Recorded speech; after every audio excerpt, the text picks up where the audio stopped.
By the time Rayful Edmond III was 22 years old, he was generating more money per week than most legitimate businesses would see in a year. His operation controlled the cocaine and crack trade across Northeast Washington, D.C., ran roughly 150 workers, and had turned his grandmother's house on M Street into the production center for an empire that the federal government would later describe as one of the most significant drug trafficking organizations in the history of the capital. He was not hiding. He was not trying to hide.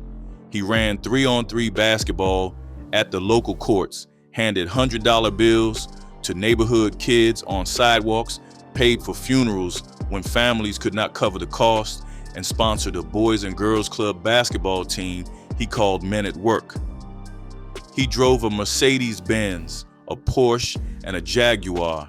He wore a custom diamond-covered Rolex that investigators later valued at over $40,000. He kept the cash in black garbage bags, stacked around his house because there was too much of it for anything more organized. He was 22 years old, and he was, by every credible measure available, the most powerful drug trafficker in Washington, D.C. In April 1989, federal agents arrested him at his girlfriend's apartment. 2 years later, a jury convicted him on all counts after a 56-day trial. He received 2 life sentences with no possibility of parole. He was 24 years old. But the arrest was not the end. What followed over the next 3 decades is, in its own way, more remarkable than the empire itself. From inside a maximum security federal prison, Rayful Edmond rebuilt his drug operation from scratch, using coded phone calls and Colombian connections he made in the cell block next door. He eventually became a federal informant, helped prosecutors dismantle multiple drug organizations, and got transferred to a halfway house in Florida in 2024. On December 17, 2024, he was found dead of an apparent heart attack at the transitional facility. He was 60 years old. He had been 1 year away from full freedom. This is his story.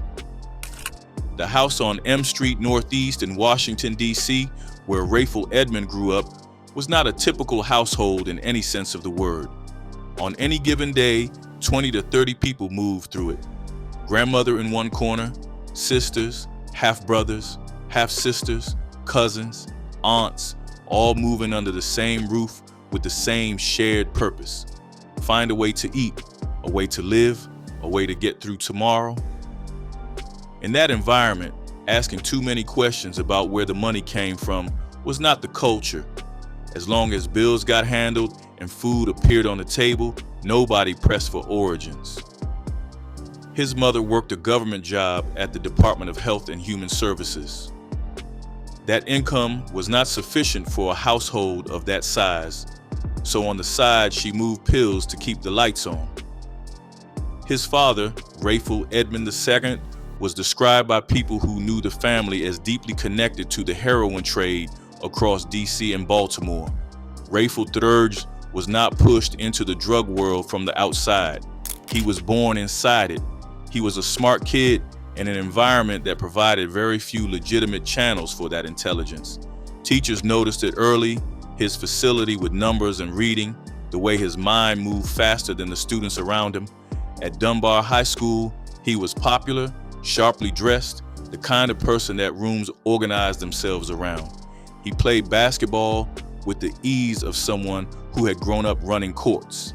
He enrolled at the University of the District of Columbia, which was itself a statement about what he could have built if the circumstances had been different.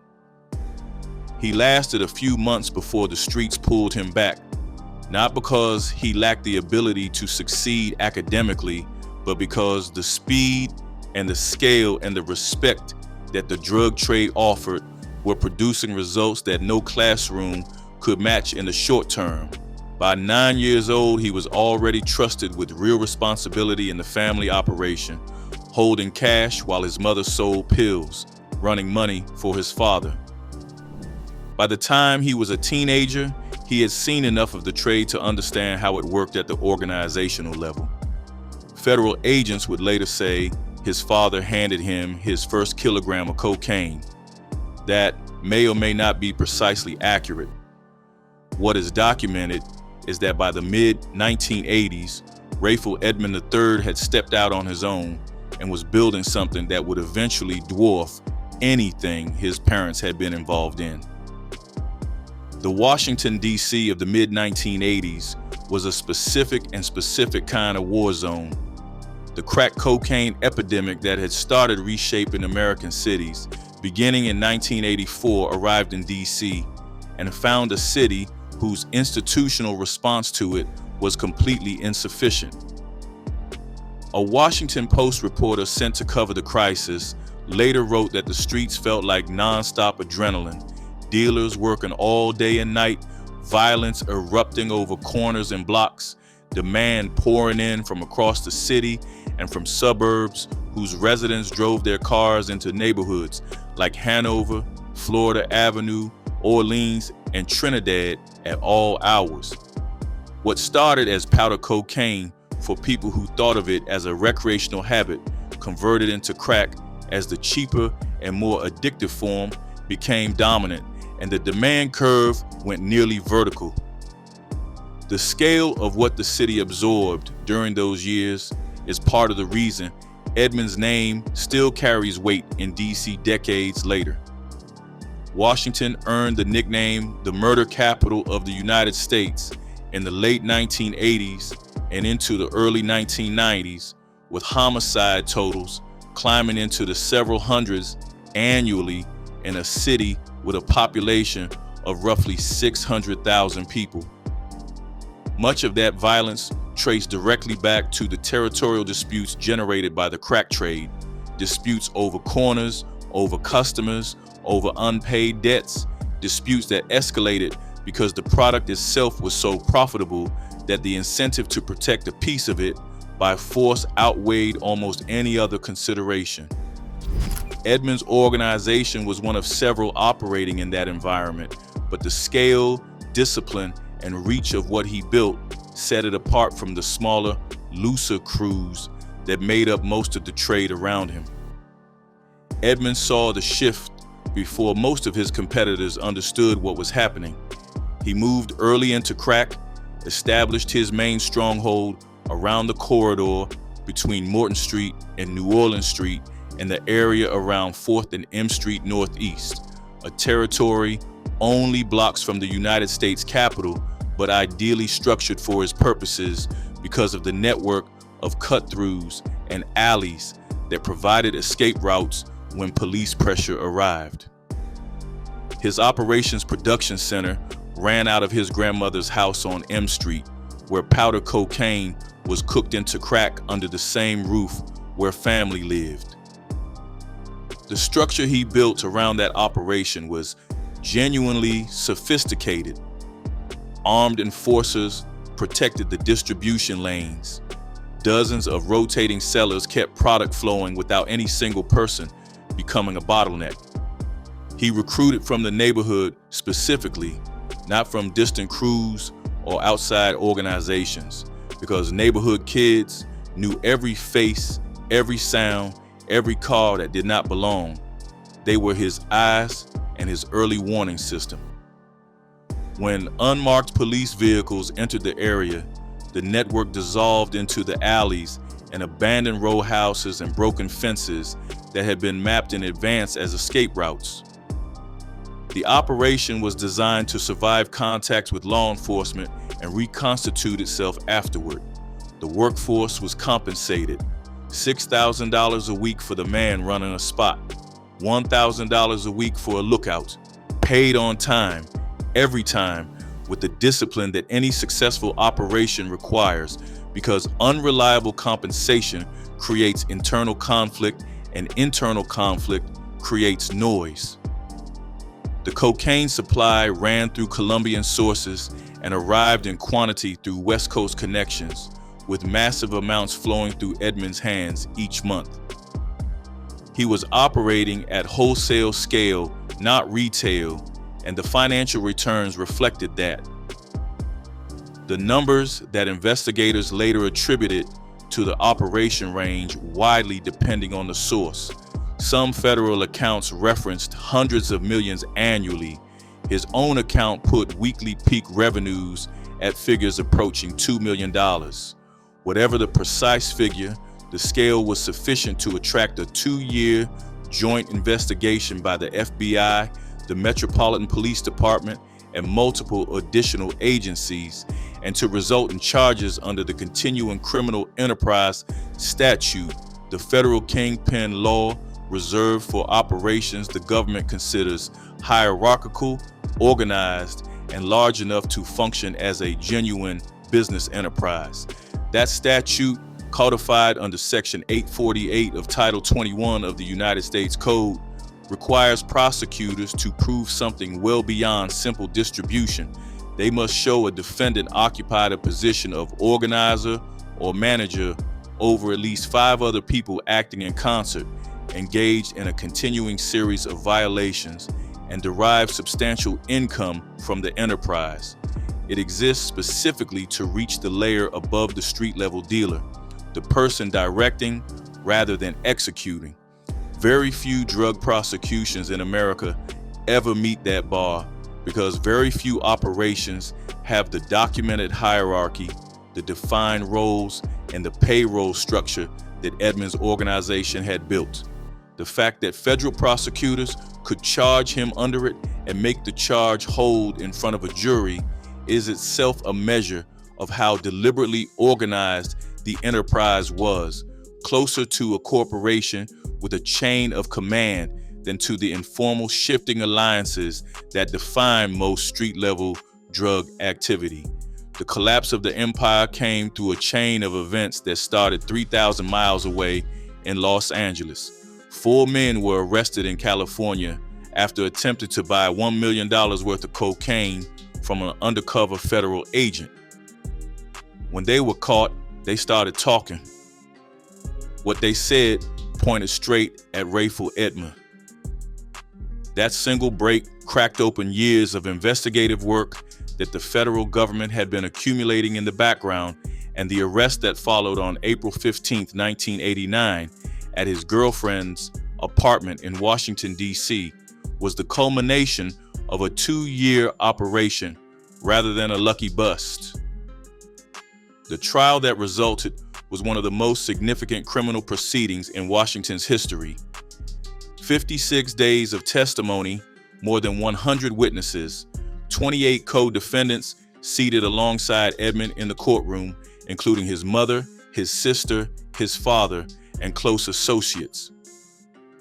The security arrangements the court implemented were unprecedented for D.C. The first anonymous jury in the city's history, jurors testifying from behind bulletproof glass because the threat environment was that serious. A 17-year-old witness named Donald Willie was killed in what appeared to be a drive-by shooting days before he was scheduled to testify. Another witness had their house firebombed while the case was still active. The government housed Edmond at Quantico Marine Base in Virginia and flew him to court by helicopter every day to prevent any possibility of interference with his transport. The betrayals that mattered most did not come from strangers. Zanville, a woman close to the operation, secretly wore a wire and helped record conversations that gave prosecutors what they needed. She took a deal, kept her assets, and walked out. Tony Lewis, who stood with him as a named defendant, later cooperated. Rayful Brooks Jr., someone Edmond called a brother, testified that he had stored cocaine for Edmond and carried millions in cash to set up drug deals in Los Angeles. Edmond's own family's testimony added another layer to the wreckage. His sister identified him as a drug dealer while denying her own involvement. His father invoked the Fifth Amendment and refused to speak at all. His mother denied everything. The defense argued that the money came from gambling, that witnesses were lying, that the government had never caught Edmond hand-to-hand selling drugs and therefore could not directly tie him to the conspiracy. None of it moved the jury. After 5 days of deliberation, the verdict came back guilty on all counts: continuing criminal enterprise, drug conspiracy, racketeering, 2 life sentences, no parole. His mother received 24 years. His sister received 21. His brother received 24. The empire that had taken years to build came down in a single verdict. What happened next is the part of Rayful Edmond's story that is least well known outside of federal law enforcement circles, and it is, in some respects, more remarkable than the empire itself. On February 16, 1990, he entered federal custody. He was processed through USP Marion in Illinois and then transferred to USP Lewisburg in Pennsylvania, a high-security facility housing around 1,000 inmates. Because of the weight his name carried and the legitimate security concerns around housing him in general population, he was initially placed in solitary confinement. Eventually, he was moved to general population and given a job as a prison orderly. At Lewisburg, he encountered 2 men who would change the trajectory of the next decade of his life. Dixon, Dario Trujillo Blanco, and his brother Ovaldo were in the same cell block. They were not street-level operators. They were source-level suppliers with direct Colombian connections. Their mother was Griselda Blanco, the woman known in the drug underworld as the godmother of cocaine, one of the most feared figures in the Medellin cartel's orbit, connected to the violence that defined Miami's drug wars through the late 1970s and early 1980s.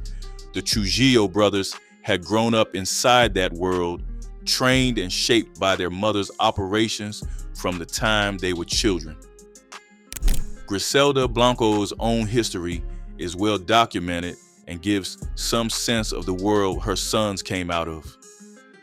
Cuban and Colombian by background, she built a cocaine distribution network in New York and later Miami during the 1970s that federal and local investigators tied to hundreds of murders, including killings ordered over disputes as small as unpaid debts. She served time in the United States, was eventually deported to Colombia, and was shot dead in Medellin in 2012. Her sons, raised inside that violence, carry both the trauma and the operational knowledge of a cartel-level enterprise into Lewisburg with them, which is precisely what made Edmond's alliance with them so valuable and so unusual. He was not partnering with street dealers looking for a connect. He was partnering with people who had grown up at the actual source of the supply chain. The connection Edmond built with them was not based on intimidation or street politics. He recognized that he could not bully or coerce men at this level. He had to partner with them, and he built that partnership on the one currency available to him: his existing distribution network in Washington, D.C., and his organizational reputation. His West Coast supply chain had collapsed because his old sources had also been arrested. The Trujillo brothers offered a replacement at the source level. When the Trujillo brothers were released in early 1992 and deported back to Colombia, they left with a customer already in place. What followed was an operation that should have been impossible and was not. Edmond ran his drug business from inside a maximum security federal prison through a system of 3-way calls and coded language. He would place a collect call to a dealer or worker on the outside. That person would then connect a Colombian number. Major drug deals were negotiated while he sat inside concrete walls with guards a few feet away. The coded language his associates later called street poetry referred to women who were 6 feet tall when it meant 6 kilograms of cocaine, or to old neighborhoods when it meant specific prices for specific quantities.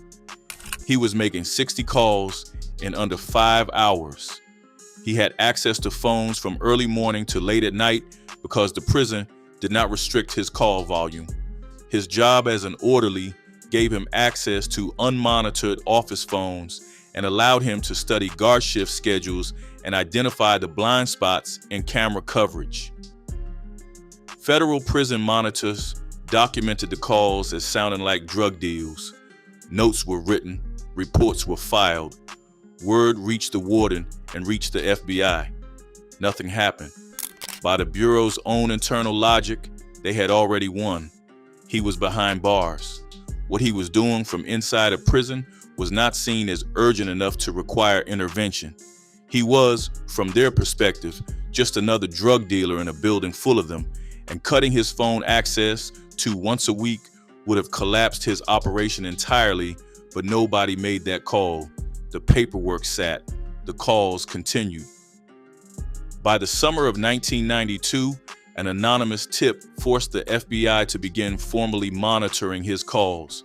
6 months of recordings confirmed what the prison monitors had been documenting for years.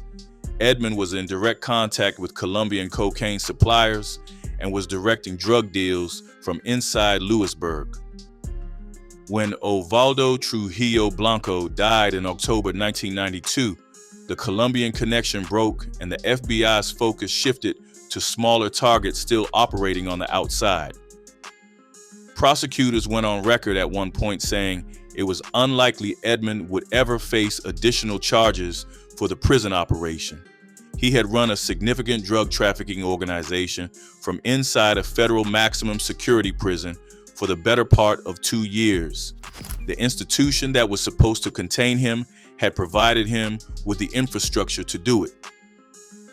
By 1994, the federal government's position had become publicly untenable. They knew what had happened. They pulled Edmond aside, laid out what they had documented, and made an offer. He flipped. He became a government informant. The mechanism behind that kind of arrangement has a specific legal shape in the federal system. Prosecutors can file what is known as a 5K1.1 motion, asking a sentencing court to depart below an otherwise mandatory sentence in exchange for what the law calls substantial assistance in the investigation or prosecution of another person. A parallel mechanism, a Rule 35 motion, allows the government to go back after sentencing and ask a court to reduce a sentence already imposed if the cooperation happens later, which is closer to what eventually applied in Edmond's case, given that his cooperation began years after his conviction. These motions exist because the federal system depends heavily on cooperating witnesses to build cases against people higher up or further out in a criminal network than any single arrest can otherwise reach.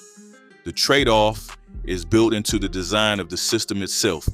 The government trades leniency for information, and the information is often only available from people who were themselves deep enough inside an organization to have it.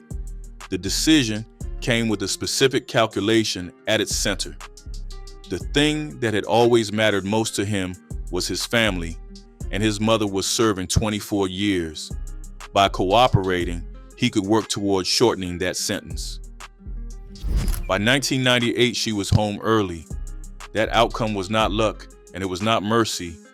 It was Edmond pulling the one lever still available to him. The cooperation produced real results for the government. He helped bring down crews in Pennsylvania and D.C. He provided information about drug networks connected to the Cali and Medellin organizations. He named names. His knowledge of the organizational structures of large-scale drug trafficking, accumulated through years of direct experience at multiple levels of the trade, made him a genuinely valuable asset to federal investigators who were trying to dismantle operations they were still struggling to fully understand. The cost of the flip was everything the streets had given him. Word spread, snitch, informant, the status that had made him the most respected drug lord in Washington, D.C., the protection that came with that status, the loyalty of people who had worked with him and called him family, all of it evaporated. He became a walking target. The government moved him through the witness protection system, transferred him repeatedly, buried his location. He disappeared from the world he had built. The Federal Witness Protection Program, formerly known as WITSEC and administered by the United States Marshal Service, was built in the 1970s specifically for cases like this, where cooperation creates a level of physical risk that no ordinary custodial arrangement can manage. Protected individuals are frequently moved between facilities under different identifiers, kept off standard inmate locator systems, and in some cases, given entirely new identities upon release. The program exists because the value of cooperating witnesses to the justice system depends entirely on their ability to survive long enough to testify and to live afterward, and organizations like the one Edmond had run were fully capable of reaching people who talked, whether they were behind bars or not. In 2019, the federal government did something that shocked people who had been following the case for decades. They went to a federal judge and asked for Edmond's early release, not because he was innocent, because he was valuable. For more than 20 years, he had provided them with detailed intelligence about the structures and methods of large-scale drug trafficking, and that intelligence had been operationally useful across multiple major cases. The judge called the decision the hardest he had ever made in his career and opened the process to public input. The responses reflected exactly the fractures that any such decision produces. A retired police officer who had initially opposed the release eventually acknowledged that there might be room for redemption. A former addict who had lived through the crack epidemic in DC supported releasing him, reasoning that if she could rebuild her life from addiction, he could rebuild his from incarceration. A parole officer cited the deaths of multiple young men who had worked in Edmond's organization and were now buried because of the world he had built and the product he had sold. On the internet, the argument split cleanly between people who believed 30+ years was enough and people who believed 2 life sentences meant something that cooperation arrangements should not be able to erase. In 2021, the judge agreed to reduce the sentence, not eliminate it.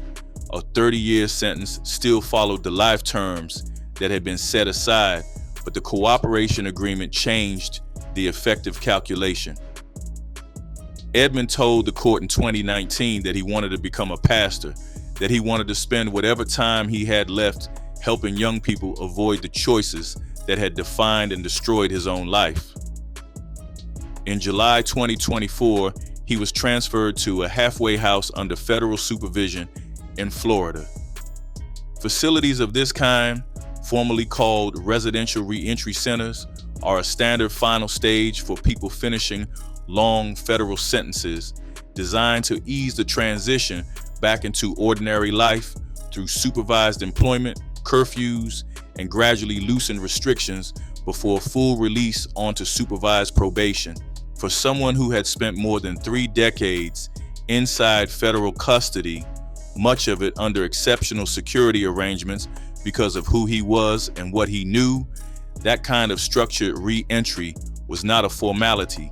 It was functionally the first sustained exposure to unsupervised civilian life he had experienced since he was 24 years old.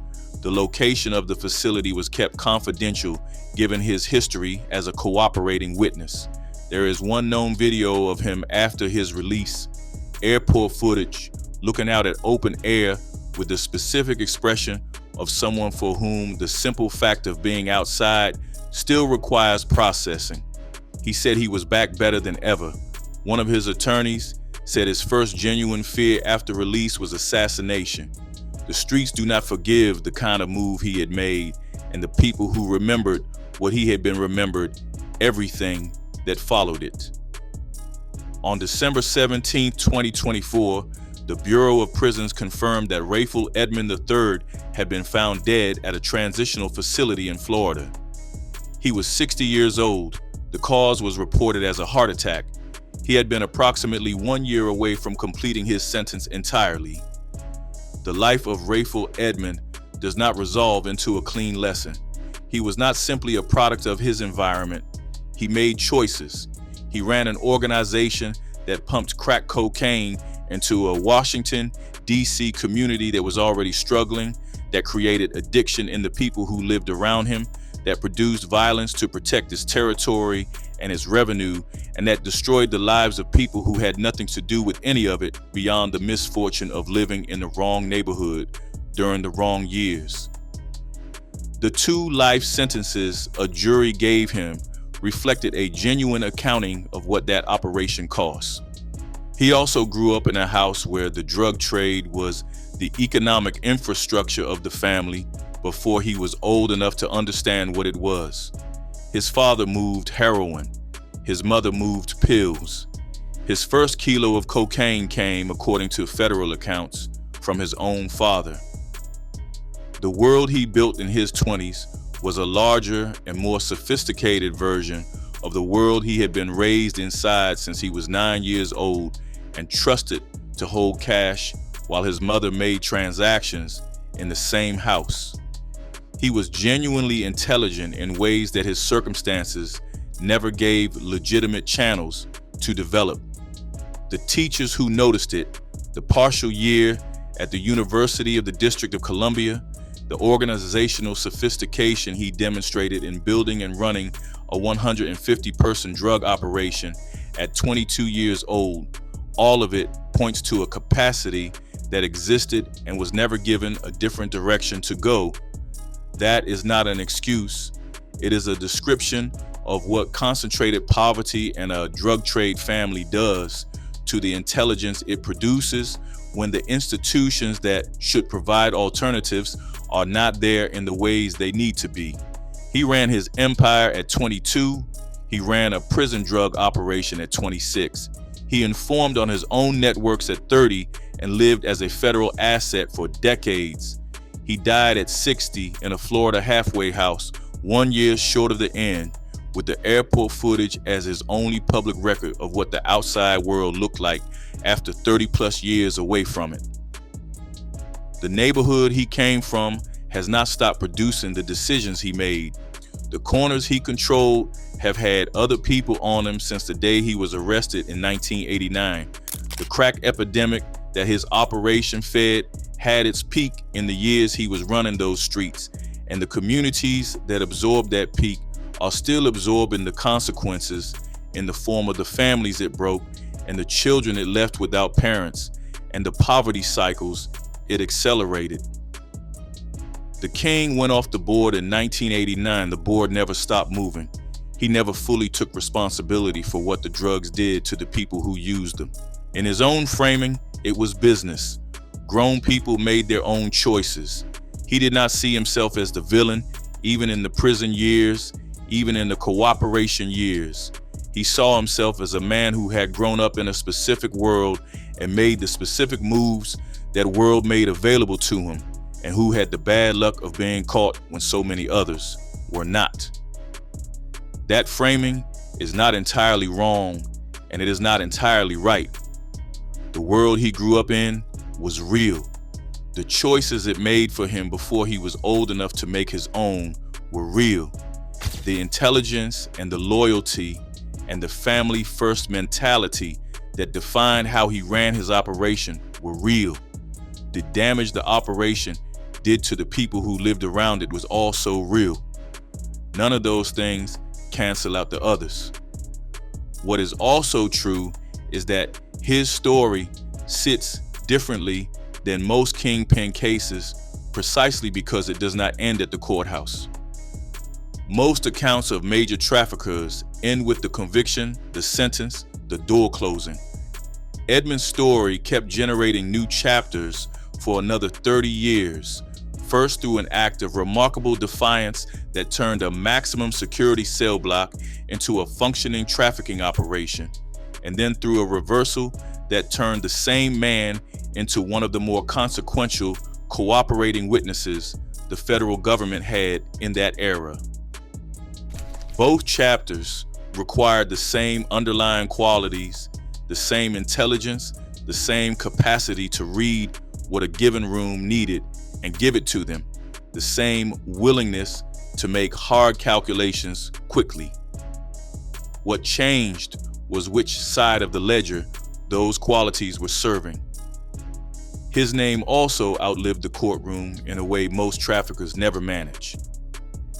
In Washington, D.C. specifically, Edmond became a fixture of local memory that stretched well beyond the people who had actually lived through the years he ran the streets. Go-go bands, the homegrown, percussion-driven genre that has functioned as the city's musical identity since the 1970s, referenced him in call and response chants at shows for years after his conviction, the way other cities' local music scenes referenced their own notorious figures. Comedians and musicians who grew up in D.C. during the late 1980s have talked publicly about him as a kind of shared cultural reference point, someone whose name carried instant recognition the way a mayor's or sports stars might in a different city, except the recognition came from an entirely different kind of power. That staying power is part of what separates his case from the hundreds of other significant traffickers the federal government prosecuted during the same era, most of whom faded from public memory the moment their sentences were handed down. The broader damage attached to that era has also outlasted the individual case. Washington's black population, concentrated for decades in the neighborhoods where operations like Edmond's ran, declined significantly between the 1970s and the 2010s as the city went through the waves of disinvestment followed by gentrification that priced out many of the same families who had endured the crack years. The corners Edmond once controlled sit today in neighborhoods that look almost nothing like they did in 1989, transformed by redevelopment that had little to do with the drug trade directly, but followed the same decades of neglect that had made the trade possible in the first place. He died in a Florida transitional facility on December 17, 2024. One of his attorneys said his first fear after release was being killed. What actually ended him was a heart that gave out, carrying what it had been carrying for 60 years. Tyndall Heights, M Street, the basketball courts, the garbage bags full of cash, the courthouse, the prison, the phone calls, the Colombian connections, the cooperation, the years of disappearing, the halfway house, the open air, and finally, the end. He was, for a specific and terrible period in the history of Washington, D.C., the most powerful person on the street. Then he was the most powerful person in a federal prison. Then he was the government's most useful informant. Then he was a man in a halfway house trying to figure out what comes after 30 years. He did not get to find out what comes after that.